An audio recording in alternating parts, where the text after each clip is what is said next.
Olá, pessoal, sejam bem-vindos ao meu podcast Café com Saúde e Bem-Estar.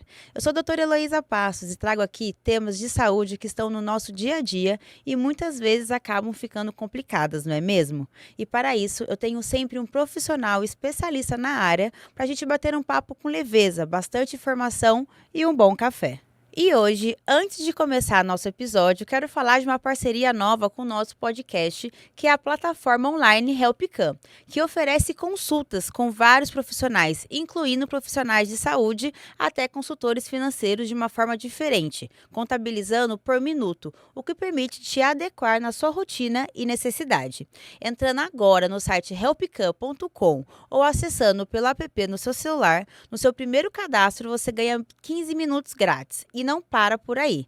Usando o nosso cupom Café com Saúde, você ainda possui mais R$ 50 de crédito para a sua primeira consulta. Acesse o QR Code agora e não perca essa oportunidade. Hoje temos como convidada a doutora Luísa Soares, cirurgiã formada pelo Hospital Heliópolis e atualmente residente de cirurgia torácica no Hospital FMU da USP. Oi, Luísa, tudo bem? Muito obrigada por ter vindo aqui. É um prazer enorme te convidar, né? E você ter essa disponibilidade para participar aqui do nosso podcast. Oi, Elô, muito obrigada pelo convite. Eu fiquei muito honrada, principalmente de falar sobre o tema que a gente vai falar, que é um tema tão gostoso, um pouco polêmico, mas que é um tema assim tão inovador na medicina.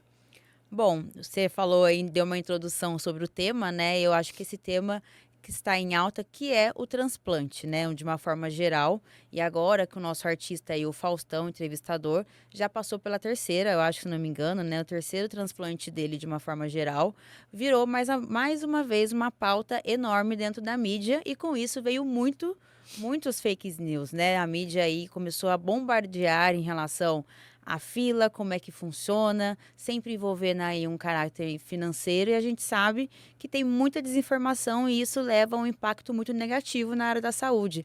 Porque, inclusive, eu vi um comentário de uma menina colocando no meu TikTok falando que ela nunca doaria, porque ela sabe que só vai pra gente rica.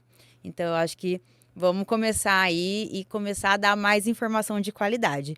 Inicialmente, eu acho que seria o ponto principal aqui é falar o que é o transplante. Tá, a gente agrupa, né, o transplante numa palavra, mas na verdade o transplante apenas assim, é um nome para um ato médico, que é você substituir normalmente um órgão sólido por um outro órgão sólido. Mas nem sempre exatamente isso é um transplante, né? Então a gente tem várias modalidades de transplante até dentro dos órgãos sólidos. Tem a diferença que é o transplante de medula óssea, que a gente já não está falando mais sobre um órgão, mas sobre uma célula produtora de outras células, né? Que é a medula. Tem os órgãos sólidos, tem transplantes de pele, tem transplante capilar, que também é um tema que as pessoas falam muito, e não é exatamente um órgão, né? É um folículo que você está tirando de uma área, mas envolve você pegar algo do corpo humano que não está funcionando e substituir por alguma outra coisa do corpo humano que funcione. E aí você pode substituir dentro do próprio corpo, tipo transplante capilar, né? Que você pega de uma área da pessoa e coloca em outra, ou você pode pegar de uma outra pessoa e colocar nessa pessoa. E a gente também tem a diferença entre o doador que é vivo e o doador que é cadáver, né? O doador falecido. Então, a gente tem um grupo muito heterogêneo de situações. É até difícil a gente falar sobre transplante, né? Normalmente, a gente fala sobre transplante de tal coisa. Que aí limita um pouco, mas mesmo assim é muito amplo. Bom, definimos transplante, né? Você falou aí de uma forma muito bem explicada, né? Existem vários tipos, é uma gama enorme. Mas agora falando sobre doenças, todas as doenças ou quais doenças principais que a gente tem aqui no Brasil que são necessariamente dependentes de um transplante aí, ou na sua fase inicial ou já numa falência total do órgão.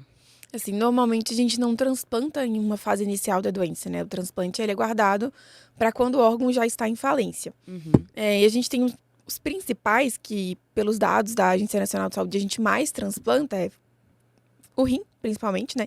Então, mais de 80% dos transplantes no Brasil são feitos transplantes renais, fígado, coração, pulmão, acho que são assim os 4 principais que a gente transplanta hoje em dia. Isso de órgãos sólidos, né? Que é o que a gente está se limitando a falar aqui. É mais raro a gente transplantar pâncreas, por exemplo, que é um órgão bem mais delicado, então os casos para transplante são mais difíceis mesmo. E mesmo assim a gente está começando a atingir um número bom no Brasil. Certo. E você que agora está trabalhando principalmente nessa área de transplante, você vem, percebendo um aumento de doação de órgãos ou você acha que isso ainda é um tabu muito na nossa sociedade? Olha, eu percebi, assim, nesse tempo que eu tô tendo um contato um pouco maior com o transplante, principalmente de pulmão, que é uma coisa, assim, que não é linear ao longo do ano. Então, assim, um fator curioso, né? Perto de grandes festividades, a gente costuma ter um aumento no número de doação, né? Porque a gente Uhum. tem um aumento no número de acidentes. Então, Certo. tristemente, a gente acaba vendo realmente um aumento de doação nessas épocas. Mas ainda é pouco, né? A gente ainda tem uma falta de órgãos muito grande, tem uma demanda que não é suprida. Muito por tabu, mas também tem dificuldade de logística, né? Uma coisa é a gente falar em transplantar aqui em São Paulo. Outra Uhum. coisa é a gente falar em transplantar em estados que a saúde ainda está um pouco mais precária. Então, às vezes, ali a gente teria uma oferta, mas você não teria tecnologia para realizar um transplante. Isso é curioso, porque muitas pessoas vêm para São Paulo, para a região sudeste, né, atrás dessa dessa cirurgia, né, estão na fila há muito tempo, acaba, saindo um órgão para ela especificamente, elas viajam até aqui e tem todo uma parte burocrática por trás e realmente é difícil. Muitas vezes até chegar aqui pode já ter perdido, né, o órgão. Isso acontece? Não exatamente, porque a agência que regula, né, a Central Nacional de Transplantes, é muito rígida nessas questões. Então, é Certo. um processo muito mais complexo do que quem está de fora imagina, né? Então, quando o órgão ele é ofertado, tudo isso é considerado. O tempo de deslocamento da pessoa que vai receber, se ela não está no hospital, se ela consegue chegar no hospital no tempo viável, se a Hum. equipe que vai captar o órgão, ela consegue sair do hospital, pegar e voltar dentro do tempo viável. Então, isso envolve muita logística, né? Envolve transporte. Então, assim, o que a gente tem de recurso disponível para captar aquele órgão? Eu consigo chegar lá e voltar com ele a tempo de carro? De ambulância? Precisa de um Uhum. helicóptero? Precisa de um avião? Como é que a gente vai mobilizar? Tá com trânsito na cidade? Teve um caso no Rio de Janeiro, né, que ficou bem famoso recentemente, que eles pararam uma avenida, pousou um helicóptero. Então, assim, eu consigo ir buscar, trazer, e aquela pessoa chegar, entrar no centro cirúrgico, tudo em tempo viável. O órgão é muito frágil, né? A gente tem tempo que Uhum. a gente fala que ele pode ser transplantado. Então, todo esse trajeto entre a minha equipe sair do hospital, ir lá, avaliar, dar o aceite, a pessoa que vai receber, né, o paciente, chegar no hospital, se preparar, entrar para o bloco cirúrgico e a gente voltar com o órgão, ele tem que ser cronometrado. E ele tem um tempo máximo. Aquilo não pode passar de X horas. Isso até, nossa, essa complexidade que você falou, eu acho que já coloca muito em questão o que as pessoas ficam falando na internet, né? Que é tudo muito bem regulamentado. Não existe coisas mal feitas quando a gente fala em doação de órgãos, né? Porque é algo complexo, é algo que salva e é algo que nem você falou, é muito limitado, né? A gente não pode acabar perdendo um órgão pela própria logística, pelo órgão regulador, né? Então, realmente, eu acho que isso já começa a colocar em questão tudo que se fala na internet, que ninguém é corrupto, o Brasil é corrupto. Não, gente, existe toda uma regulamentação por trás. E já introduzindo nessas fake news, assim, só bem parcialmente, porque eu falei em relação que o Brasil é corrupto, como é que funciona critérios para entrar dentro de uma fila? Porque uma vez eu vim aqui, conversei com um nefrologista e ele falou que não existe uma fila e sim uma lista. Isso, eu acho que esse é o termo mais adequado, né? É, assim, não é uma fila. A pessoa que ela é colocada hoje, ela não necessariamente cai na posição X. É Uhum. uma listagem. Você está dentro de uma lista. E assim, eu acho que a gente pode fazer uma analogia que é tipo assim, você foi colocado numa planilha. Você pode alterar a sua planilha de ordem a partir de tais filtros. Então, assim, se Uhum. você for filtrar ali por ordem, por data de inserção, aí a ordem vai ficar de uma forma. Se você for filtrar por gravidade e doença, essa ordem vai mudar, né? Uhum. Então, assim, você é colocado dentro de uma lista. Dentro dessa lista tem inúmeras pessoas com características similares às suas que precisam ser consideradas também. E aí, vamos lá. Você foi listado numa prioridade X, algo pode acontecer a qualquer momento que te troca de prioridade. Ou pode acontecer com a pessoa que foi colocada depois de você e ela se tornar uma prioridade maior, né? E Uhum. assim, não é uma coisa do tipo, o primeiro recebe o primeiro órgão disponível. Porque muita coisa tem que ser considerada, né? Não é apenas se o órgão está disponível ou não. Algumas coisas são anatômicas. O órgão que está disponível cabe em você? Cabe no seu corpo? Uhum. Proporcionalmente falando, eu não posso pegar um doador adulto e querer doar para uma criança. Não vai caber. Fisicamente vai ser impossível colocar aquele órgão lá dentro. Sim. Então isso tem que ser considerado. Aquele órgão que foi disponível, ele é compatível com você? Ele é do seu tipo sanguíneo? Né? Então, assim, a gente tem diferença de tipos de sangue. Alguns são muito mais comuns. Então, para algumas pessoas, receber um órgão vai ser mais fácil. Para Uhum. algumas pessoas vai ser mais difícil. Sim. Então, a gente tem critérios imunes também para compatibilidade, né? Aquele que está disponível, ele é compatível imunologicamente com você? Se ele não é, eu não posso te ofertar. Onde você está e onde o órgão está compatível, que é compatível, está disponível. Essa logística existe? A gente falou inicialmente, né? Eu consigo buscar aquele órgão para você? Então, tudo isso tem que ser considerado. Então, não é uma coisa que nem as pessoas acham que, eu fui inserido na fila hoje, dia 16 de agosto de 2025, em 90 dias eu vou ter um órgão disponível, porque essa é a média.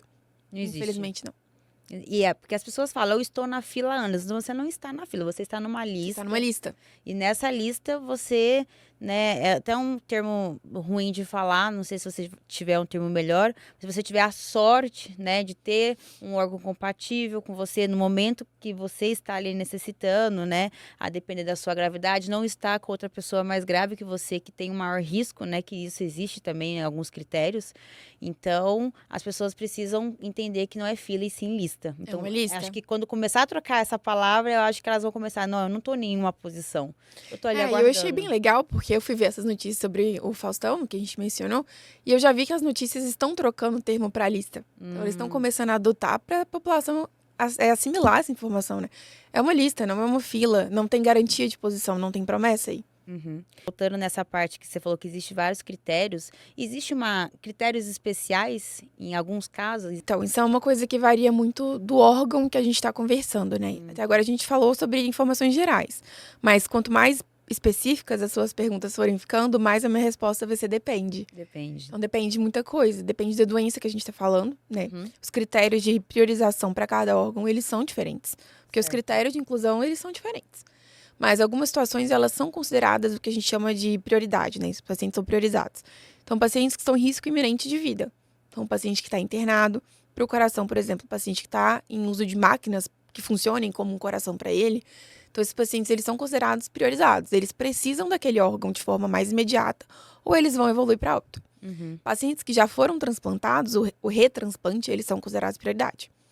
Certo. Porque ele já tem uma situação imunológica mais delicada. São pacientes imunossuprimidos, que aquele órgão, eles têm uma menor chance, né, aí de recuperação a longo prazo. Então, eles precisam de um novo transplante.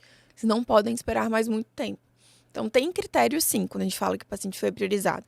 Isso independe de classe social, de onde o transplante está ocorrendo, o paciente é a prioridade. Você falou assim, independente de onde a pessoa estiver, né, para ela poder ser transplantado, o SNT, que é o Sistema Nacional de Transplante, ele é apenas regularizado pelo SUS aqui no Brasil? Ele é regularizado pelo governo. Certo. Então, assim, é um ato governamental você regularizar essa lista de transplantes. Então, a SNT é parte do Ministério da Saúde, né? Ela está lá inclusa. Inclusive, o site deles é bem interessante. Você consegue ter um panorama geral sobre transplante. Tem um dado bem legal que eles atualizam sobre quantos já foram feitos, como foi a distribuição por idade, por gênero. Então, é regularizado por eles, né? O paciente listado está na lista deles. Certo. E aí, lá dentro, eles vão coordenar toda essa questão da distribuição de órgão. Mas é unificado. Todo mundo que foi listado, independente de classe social, de idade, é listado através do Sistema Nacional de Transplantes. E aí, a depender, a pessoa pode sim estar internada no hospital particular e receber o órgão ali em conjunto com o hospital privado. Pode. E aí que entra um pouco de fake news, né? Que aí falam que existe compra de órgãos. Isso é uma fake news, assim, extremamente fake. Não existe comercialização de órgãos no Brasil. Isso é proibido. Tem uma lei, essa lei, ela regulariza a questão da doação e que é um ato sempre voluntário. É um ato extremamente gratuito, não pode ter nenhum tipo de compra associada. Então, assim, a pessoa não pode custear nada do processo, do bolso dela. Tem que ser algo voluntário, por amor mesmo. E isso é muito bacana, porque eu acho que é muito a essência da medicina, né? É um ato muito voluntário. E aí que as pessoas acabam se pecando nos comentários que faz, né? Dentro das redes sociais e acaba até influenciando. Eu acho que hoje a internet ela ajuda e também pode prejudicar, né? Porque as pessoas muitas vezes querem informações, acabam vendo informações errôneas e falam, então eu não quero, não vou mais doar, né? Eu não quero doar. Mas assim, primeiro, você pode doar? Tem isso também, né? As Isso pessoas também. nem sabem se é doador ou não. Se você tem condições de ser um doador, né? Doar um órgão não basta querer. Isso, às vezes, também tem um lado um pouco triste, né? Eu tive contato com algumas pessoas que queriam muito doar. Muito mesmo. Tinha uma pessoa que precisava receber. Você via que a pessoa estava ali de coração aberto e ela não podia doar. Então, E querer, infelizmente, não é poder. quais são os critérios, assim, que não pode doar de jeito nenhum? Pacientes com doenças oncológicas ativas, né? Então, paciente que tem algum tipo de câncer, ele infelizmente não pode ser nenhum doador. Então, paciente que tem alguma infecção transmissível, que seja sanguínea, né? Então, aí a gente tem uma limitação também. E com certeza, você não pode doar se a doação for trazer mal para sua saúde. Então, aí, diversos fatores. Se você tiver uma função daquele órgão que não seja 100%, e, por exemplo, do fígado, que a gente faz doação apenas parcial, né? Quando é em vivo, você retira parte do fígado para doação. Se aquela parte que for retirada, ela for fazer falta para você, você não pode doar. Então, tem vários critérios, né? Infelizmente, não basta querer. Tem que poder. Tem que poder doar. E uma coisa que você falou em relação à doação, eu vi esses dias aí também um comentário infeliz, né? E inclusive usaram até minha imagem, para falar a verdade, que para falar que não era para doar porque as pessoas matavam outras para pegar o órgão, né?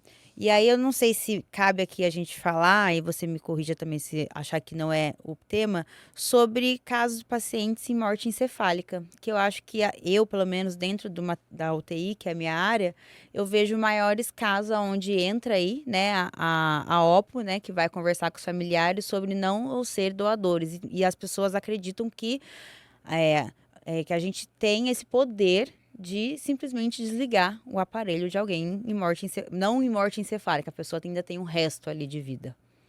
Não, assim, jamais, né? Acho que as pessoas precisam entender que é o nosso trabalho e a intenção de todo mundo dentro do hospital é salvar vidas, né? Sim. A gente sempre quer que o paciente ele saia vivo da internação.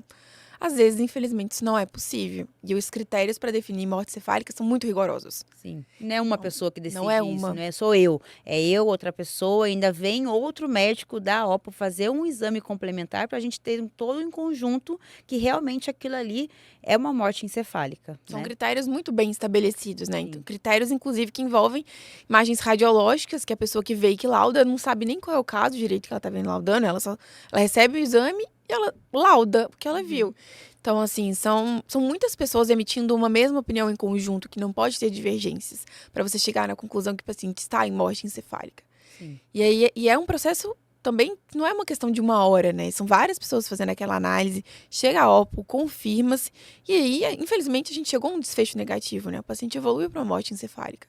E aí, apesar dos esforços coletivos de todos nós. sim, exatamente. E aí entra a querer e poder também doar e a decisão familiar, né? Em conjunto aí com a OPO. Bom, eu vou ler alguns fakes aqui, aí você tenta fazer um bate-bola comigo, pode ser? Tá. Vamos lá. Acho que isso aqui a gente já até falou, mas vamos lá. Rico fura fila. Não, rico não fura fila de transplante. Assim, ninguém recebe verba a mais se a pessoa for rica, tá? O que acontece que as pessoas podem achar, ele fura fila. É um conjunto de fatores. Primeiro que não é uma fila, né, gente? É uma lista. É um conjunto de fatores que às vezes facilita a inserção do paciente na lista. Ele tem acesso mais rápido ao sistema de saúde, ele tem acesso mais rápido aos exames complementares. Então, assim, às vezes o dinheiro ele é um facilitador no acesso à saúde. Mas ele não entrou na lista porque ele é rico. Ele apenas foi detectado no estágio dele, nesse estágio de transplante, um pouco mais rápido pelos recursos que ele tinha. Mas ele ali dentro não vai receber nenhum tipo de privilégio por ser rico. Nossa, isso que você falou, acho que agora desmistificou bastante coisa, né? Então, vamos pensar no caso do Faustão, né? Ele é uma pessoa que realmente tem dinheiro, né? Ele tem um suporte de saúde muito grande, né? Todo mundo ao redor dele, ele tem realmente esse poder aquisitivo para estar no melhor hospital, para ter a melhor equipe. E por isso, muitas vezes, ele pode estar ali acabando sendo diagnosticado mais rápido. As pessoas estão de olho ali nele e entrou na lista de uma forma não demorada, né? E aí acabou conseguindo ter esse transplante que acabou virando o bafafá de todo mundo. Exatamente. Eu acho que tem um outro fator ali. A gente lembra que a gente falou muito sobre logística? Sim. Então, assim, logística de captação, né? Se você considera a equipe de um hospital privado que tenha muito recurso, a equipe deles tem recurso para captar em diversas situações. Agora, quando você vai para o sistema público, às vezes o nosso recurso de captação ele é um pouco menor. A gente utiliza muito quando o órgão está um pouco mais longe, a gente precisa voar, então tem que coordenar com diversas entidades. Eu tenho que coordenar com o governo, com companhia aérea, então assim, com o aeroporto. O que às vezes a pessoa que está num serviço particular para captação, para ela vai ser muito mais fácil. Ela tem ali um helicóptero para ela 24 horas por dia para buscar um órgão. A gente está no sistema público, a gente não tem. Não deixa de ser uma desigualdade, né, dentro do nosso país, mas isso não quer dizer que ele está comprando o órgão dele, Não né? tá. É só realmente uma facilidade. Acho que outro que nós... acho que tudo aqui a gente já falou, mas eu vou falar. Órgãos são vendidos? Não, órgãos não são vendidos. Assim, eu agora vou ser muito sincera, eu não vivo numa ilusão de dizer que em alguns lugares no mundo não exista comercialização no mercado negro de órgãos, né? Mas isso não é uma coisa da vida real, isso é uma coisa meio de filme, entendeu? Você não vai entrar no hospital ali na Surdina e você vai comprar um rim. Sim, É assim que exatamente. funciona. A gente tem a vida real, né, gente? Existe sim, né, alguns lugares que existe esse tráfico que a gente também conhece, né, na Ouve nossa falar, vida. né, Exatamente, pelo mas menos. a gente nunca viu, mas ouve falar, possivelmente deve existir, mas não é no hospital público, no hospital privado, ainda mais com uma mídia em cima. Não, Eu acho que as não é. pessoas, eu fico pensando, por que que você vai criar um boato?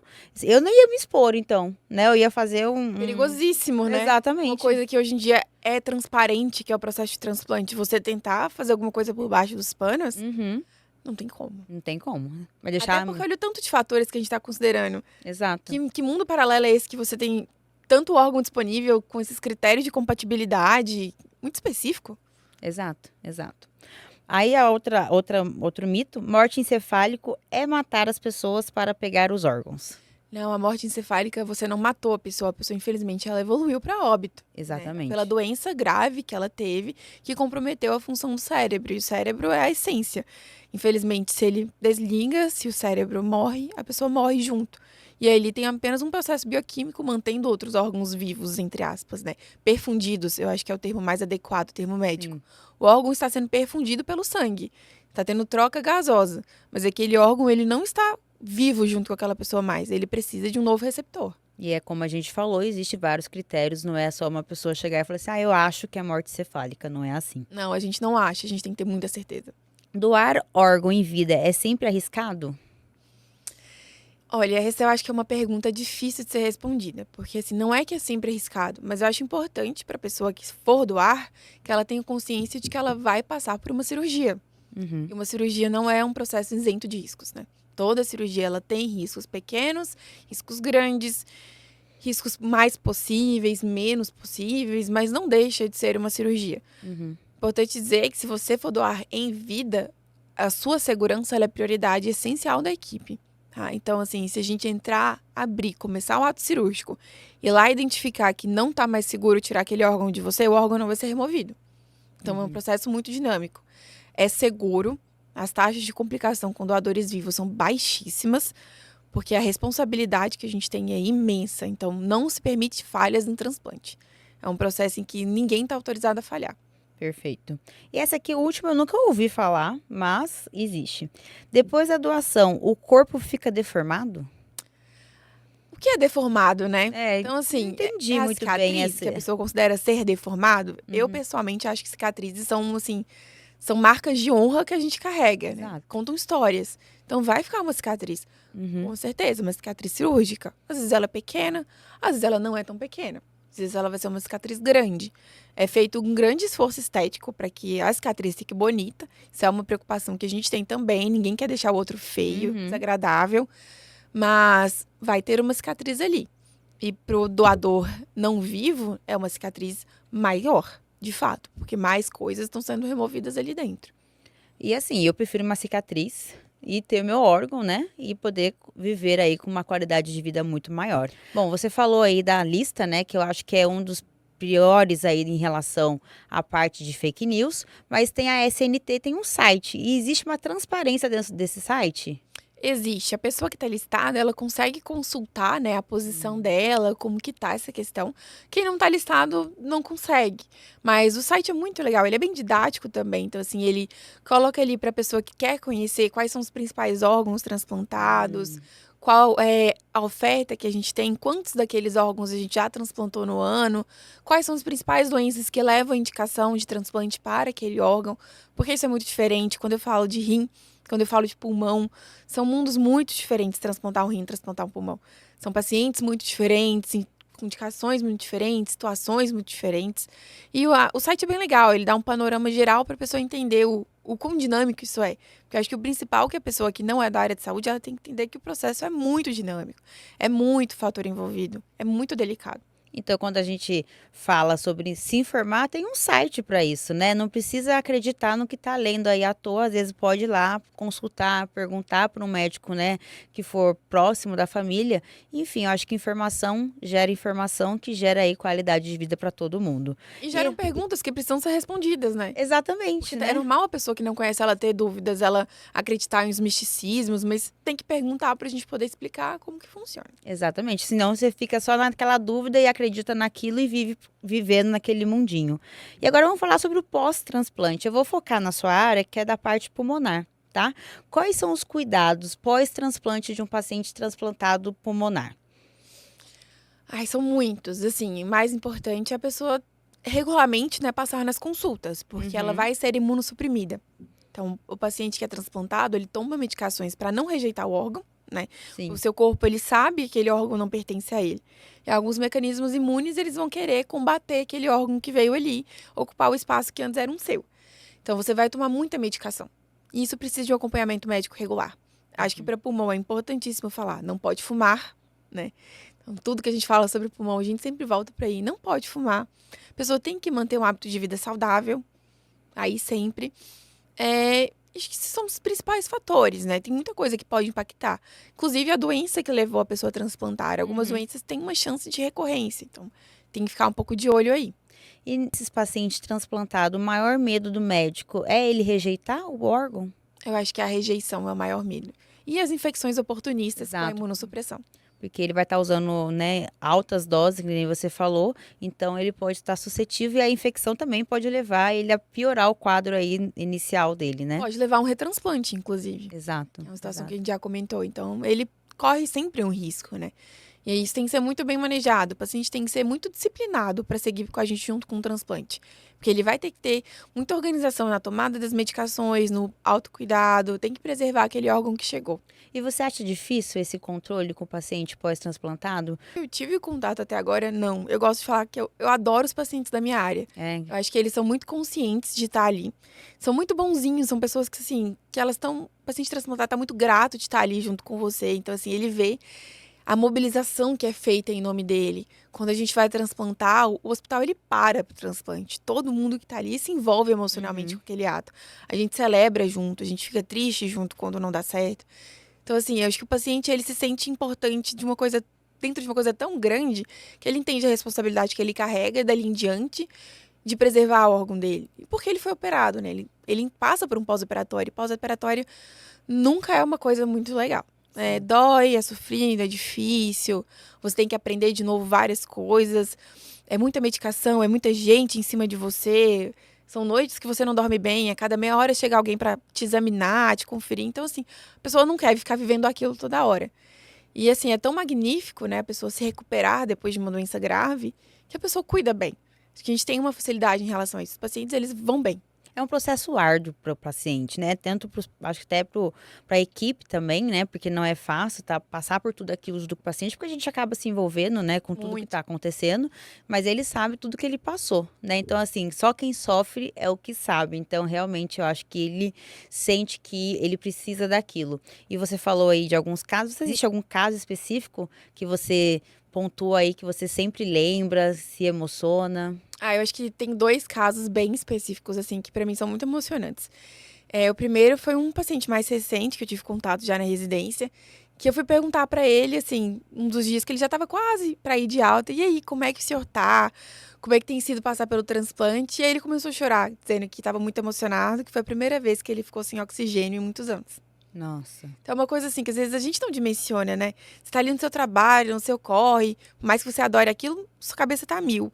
E aí ele me falou isso e eu fiquei, gente, uma coisa assim, que pra mim, assim, eu tava passando e ele me contou isso, pra mim, assim, parou meu dia. Passei o resto do dia pensando nisso, nossa, poder respirar sem estar ligado no oxigênio. Poder andar, ele saiu, andou no corredor sem oxigênio, isso pra ele era, assim, uma conquista imensa.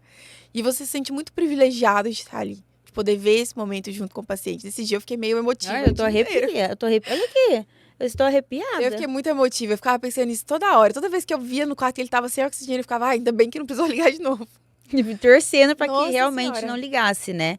Eu realmente fiquei arrepiado, não é da mesma área, mas recentemente passei por uma mesma situação. A gente fica no nosso dia a dia com tantos problemas, nossa, assim, ninguém pode falar da dor do outro, né? Mas quando a gente vê um problema muito maior do que o nosso ali, que impacta realmente na vida dela, a gente se emociona, porque a gente fala, nossa, eu tô tão cansada, mas olha, é um Olha isso, né? oxigênio que fez a vida do paciente e que é fundamental, porque a gente não se imagina andando com um oxigênio do lado, né? Nossa, imagina o efeito que isso tem, né? A pessoa ali há anos, você poder sair direito, atraindo olhares, porque as pessoas ficam julgando, ficam reparando, e ele tava livre daquilo, né? Foi muito bonito. Muito legal. Teve um segundo caso, e eu ainda era residente de cirurgia geral, e assim, foi só um momento de todas as consultas, era de transplante hepático e infantil. Então a gente lidava muito com criança, e aí acho muito mais delicado, né? Você fica muito mais emocionado, porque é tão inocente. E aí era a mãe de uma criança que tinha sido transplantada, se oferecendo para ser doadora da filha de uma outra mãe que ela conheceu. Então ela disse que ficou muito emocionada que a filha dela recebeu o órgão, que o filho dela estava bem e que ela queria muito doar para aquela outra criança. Então assim, eu achei lindo aquela rede de apoio que foi construída ali em consultórios, em sala de espera, em você vendo o outro passar por aquilo, você simpatizando, você dizendo, não, eu quero ajudar também, eu quero doar. O ato de amor que você falou inicialmente. Um ato né? de amor. Total, um ato de amor. Eu achei lindo, ela tá assim, ela viu, ela cuidou da criança transplantada, ela viu como foi todo o processo. Uhum. E ela falou assim, eu também quero retribuir. E eu achei muito lindo. Infelizmente, eu não sei qual foi o desfecho dessa situação, porque foi um estágio pontual, mas Sim. isso me marcou muito. Eu achei muito bonita essa doação dessa mãe. E eu acho isso muito legal, porque as pessoas, né, as famílias ali, elas que estão passando pelo mesmo sofrimento, elas se unem, né? Uma apoia a outra, né? A gente vê isso em clínicas de, por exemplo, hemodiálise, vou usar um exemplo mais fácil de a gente tatear. Todo mundo ali junto, todo mundo se conversa, porque, sabe, as pessoas estão ali diariamente com os familiares e acaba tendo a mesma dor e acaba compartilhando, né? E se ajudando, é como se fosse um grupo de apoio. E eu acho que eles se fortalecem muito nisso. Muito nisso, muito bom. Falando agora em relação à doação de órgãos, existem várias campanhas, né? Existem, inclusive, acho que setembro, é o Setembro Verde, que é o mês de conscientização para a doação de órgãos, né? A gente vai ter um pouco mais de campanhas falando sobre, estimulando as pessoas a conhecerem o processo, a se voluntariarem para doar. A gente também tem um dia, que é o dia 27 de setembro, que ele é celebrado o Dia Nacional do Transplante, né? Então, que a gente foca muito as campanhas nisso. Em conscientizar a população, em explicar, ensinar, em tirar esses mitos, essas histórias absurdas que envolvem todo o processo de transplante que não são verdadeiras, né? Não é para ter medo, é para a gente se emocionar, é para a gente se inspirar, para a gente ficar maravilhado com o quão incrível é que a gente chegou um ponto no nosso mundo que a gente consegue tirar um órgão, colocar em outra pessoa e devolver qualidade de vida. Não, isso é muito legal. E eu acho que o tema, né? Eu vou retornar um pouquinho novamente no tema do Faustão, deveria ser um incentivo, né? Eu acho que as pessoas deveriam pegar o caso do Faustão e não criar tanto fake news, mas estudar, ir no site, conversar com um médico especialista, se quer doar, ver se tem a possibilidade, para isso virar um incentivo à doação de órgão e não regredir, né? Gostaria de receber um órgão se estivesse numa situação de necessidade, né? Então, para a gente receber, a gente tem que estar disposto a doar também. Alguém tem que querer doar. Eu acho isso muito importante para as famílias se conscientizarem também, até porque, assim, a doação de órgãos, quando a gente tem um paciente em morte encefálica, ela é sempre a critério da família. Então, infelizmente, não basta eu querer doar e dizer para você, Elô, caso aconteça alguma coisa comigo, eu sou doadora de órgãos, tá bom? Tá todo mundo vendo, você agora tem provas gravadas de que eu sou doadora de órgãos. Mas se chegar um momento e minha família recusar, infelizmente, a vontade da família prevalece. Então, a gente precisa que seja conversado entre as famílias, que isso não seja um tabu, que isso não seja um tema mórbido, que é uma esperança, né? Que você pode deixar para trás um legado tão importante. Você pode continuar a vida. A gente fala isso, a vida continua. Para outra pessoa. Para outra pessoa. Exatamente. Você deu uma nova chance a uma outra pessoa. Isso é muito importante, precisa ser falado. Eu acho que o caso do Faustão, ele é muito importante quando uma pessoa famosa passa por isso, porque ele leva a gente a falar sobre o tema de novo. Acho que a importância está aí. Então é para ser celebrado. Que incrível que o Faustão teve a oportunidade, que ele precisou, ele conseguiu encontrar um doador. Uhum. Só pra gente celebrar. Exatamente. Caso de famoso, que a gente tem inúmeros casos, né? É igual recentemente o caso da Preta Gil, que comoveu o Brasil inteiro, né?